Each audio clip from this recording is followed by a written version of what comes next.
Thunder Rosa came into AEW as a glimmer of light for a women's division that was constantly left in the dark. She lit a path of hope with her fiery promos and superb in-ring prowess, and was often regarded as the best woman in AEW despite being under contract with the NWA.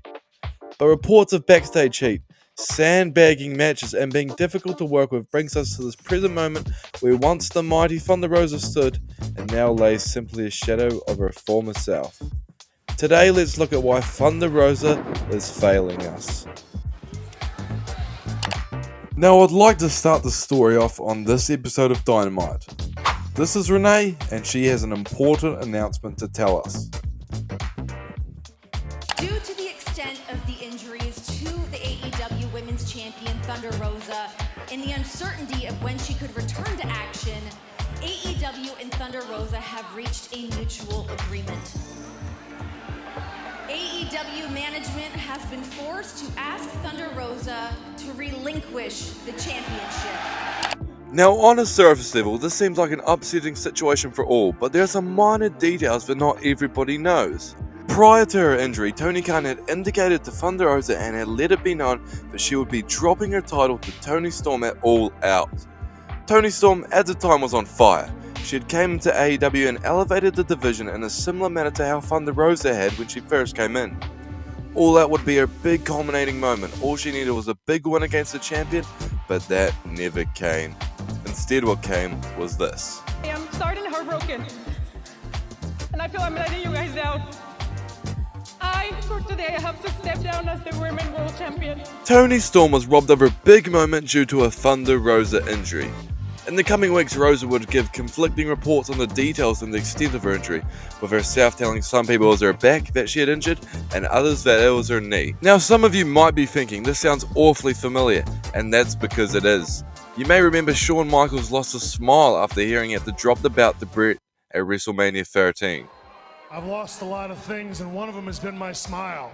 Alright, so there is a possibility she is legitimately injured. So she wouldn't rob anybody else of a culminating moment, would she? Well, she does again. Jamie Hayter had been on a tear in the women's division, coming up from beneath Britt Baker to be one of the most popular wrestlers, not only in the women's division, but the men's division too, and now she had finally overcome one of her longest rivals, Toni Storm. It was announced that Thunder Rosa would be relinquishing the championship, so there would be no interim attached to Hayter's reign, and in what should have been a culminating moment with Rosa handing over the championship and congratulating Hayter, as all kayfabe babyfaces should, she was nowhere to be seen. And her absence speaks 1,000 words, because when it is reported that you're difficult to work with, have an ego, and are unprofessional, not passing the torch to two fellow colleagues really backs up. Not to mention that Jamie Hayter could have been the champion a lot sooner than she did actually become it, because it was actually derailed due to a legitimate injury. Oh, and how did that injury take place, you ask? Oh yeah, Thunder Rosa broke her nose in a match. But accidents happen in the ring all the time, and it is not uncommon for a broken nose to occur, so I'm sure she was very professional after that match about the injury. Well, wrong again, actually. She reportedly sprinted backstage and was nowhere to be seen, and then she was found where she had locked herself in the bathroom, hiding from Jamie Hayter. Thunder Rosa, for all her backstage politics and antics, is even more of a problem in the ring, with every wrestler under the sun calling her stiff and her frequent no-selling and sandbagging. But don't get me wrong, I'm a big fan of her work in the ring, and her lights out match with Britt Baker in particular is definitely one of my favourite AEW matches of all time. But it often seems things are more likely to go wrong in the ring with Thunder Rosa than right. Let's just decipher these 3 moments from Rosa's match with Marina Shafir. For the uppercut in homage to her mentor Dustin Rhodes, but Marina Shafir taking advantage of the... Marina's a powerful woman. Oh, wow. Snap suplex. Just drug Thunder Rosa over the... Well, it's pretty obvious what happened here. Thunder Rosa has decided to sandbag the suplex for whatever reason, meaning she is just not cooperating with Shafir.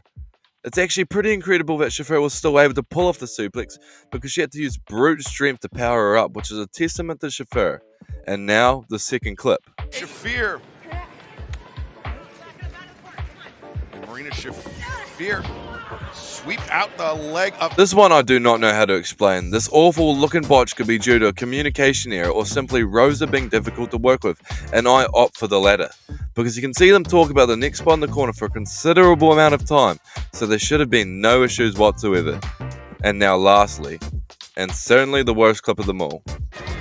Now Shafir, the submission, she calls it greedy, and she has got Thunder Rosa all tied up with nowhere to go.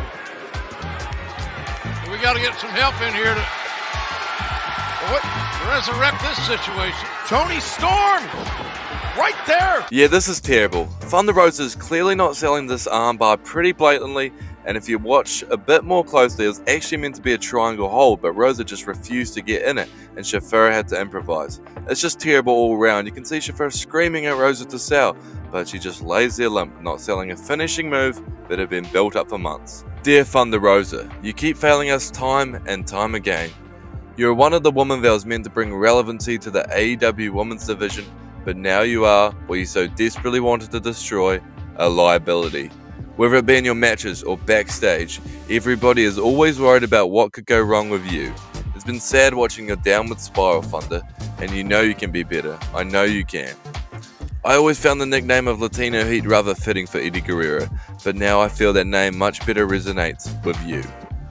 Thank you for making it all the way to the end of this video. Because you're still here, why don't you subscribe by clicking my channel logo that's on the screen and check out this video here. I think you will like it.